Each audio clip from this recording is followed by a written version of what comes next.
Hi dear, ഇതെന്താണെന്നറിയോ? കണവത്തോരൻ. ഈ കണവത്തോരൻ നമ്മുടെ കൊച്ചുള്ളി, വെളുത്തുള്ളി, ഇഞ്ചി, പച്ചമുളക് ഇതെല്ലാം കൂടെ ചതച്ചിട്ട് തോരൻ്റെ പോലെ ഇങ്ങനെ തരിതരിപ്പായിട്ട് അരച്ചെടുക്കണം.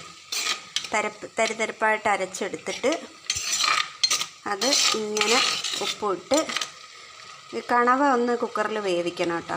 മഞ്ഞൾപ്പൊടി ഉപ്പിട്ടിട്ട് കണവ ഒന്ന് കുക്കറിൽ വേവിച്ചിട്ട് അതിങ്ങനെ എടുത്തതേ കണ്ട ഇങ്ങനെ വേവിച്ചിട്ട്